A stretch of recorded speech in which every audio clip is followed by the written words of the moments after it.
Hey there, prospective people, welcome back for another video, another series review. Today we are going to be reviewing the entirety of Netflix's Castlevania Nocturne. As you all know, Castlevania isn't anything new on Netflix. Their previous series was actually amazing and one of the best adaptations of a video game I've ever seen. I feel like that was one of the best series Netflix has ever done, and again, my opinion, right?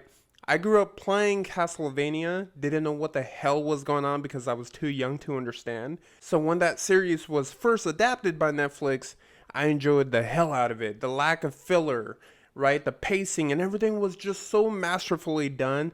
Except the ending, of course, because I feel like there was so much more they can't keep on going on. But I appreciate Netflix left it at its highest point, which a lot of series, especially on Netflix, don't tend to do. So I applaud them for that. But before I get started on reviewing this new series, I wanted to go ahead and gently remind you guys that this world is full of a lot of negativity. I hope you're doing your part in spreading the positivity. Stop the hate, spread the love. Now on to the video review. Okay, so I don't want to spoil anything for you guys because I think this is one of the series that you should definitely watch. If you're into vampire hunting type of style, which I'm a big fan of, which is why I loved Van Helsing and all that stuff growing up, supernatural. Although that wasn't vampires, but that was still just, chasing the supernatural. That's what these series just do masterfully, right? So I want to go ahead and read you the synopsis off of IMDb. France, 1792. That's where this series takes place. The height of the French Revolution.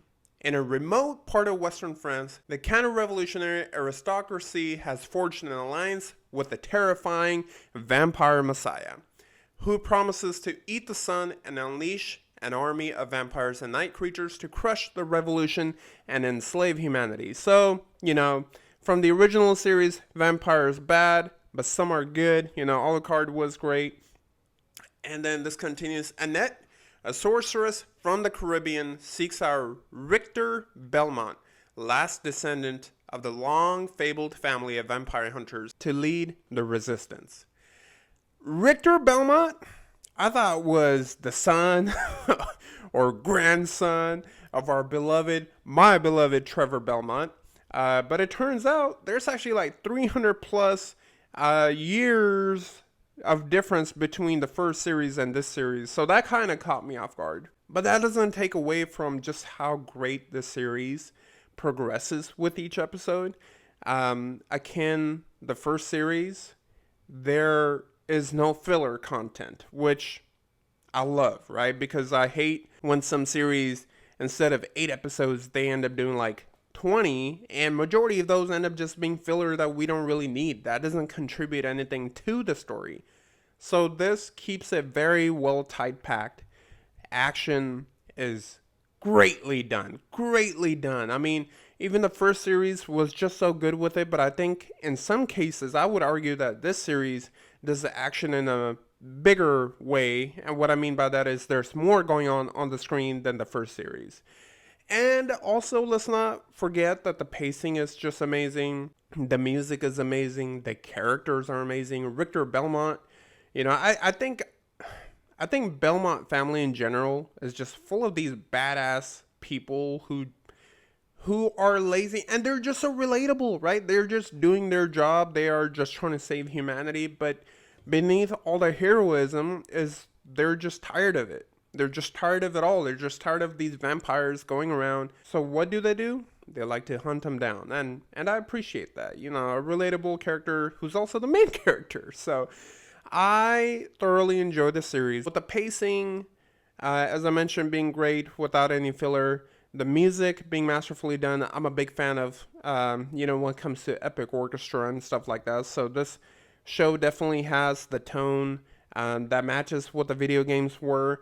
That matches what they're trying to present. So music comes in very big in series like this, and I'm happy to say it actually goes well with it. The flow is great. Now, without spoiling much, there are some characters in this series that I just, I feel like they're just complaining and whining all the time. But, that's to be expected from some side characters. It was just, you get used to the series. The first series didn't really have anyone. Even the side characters were just pretty much badass. But that's not taking anything away from the show. So if I were to rate this as a critique, I'm going to go ahead and give it a 7.5 out of 10. But a fan of Castlevania, the series, my fondness with the games, my fondness with the Belmont family, my fondness with the entire vampire hunting storyline, how the vampires are involved. I am a big fan of the supernatural like this. So from a fan's perspective, I'm going to stack everything on top of what I said through the critical point of view, right? Besides some of the characters that were just kind of like, I'm just getting annoyed of them. I'm going to go ahead and give this a great 8.5 out of 10. And again, that's something coming from someone who loves the material being presented in the show. So I'm going to go ahead and personally give it an 8.5 out of 10 as a fan. And now if you want to go ahead and combine the scores, you're going to get an 8 out of 10 on the series. I highly recommend you guys to watch this series if you really enjoy the first one. Although this may not be, in my opinion, as good as the first one was, I still think it's better than most of the series out there. And an 8 out of 10 is still a great score. So I would recommend you guys to watch it. Let me know what you guys think of the series if you've already seen it, or maybe you come back later after you watch it. Leave it in the comments section down below. Don't forget to subscribe and hit that post notification bell. And I hope you guys have a great one.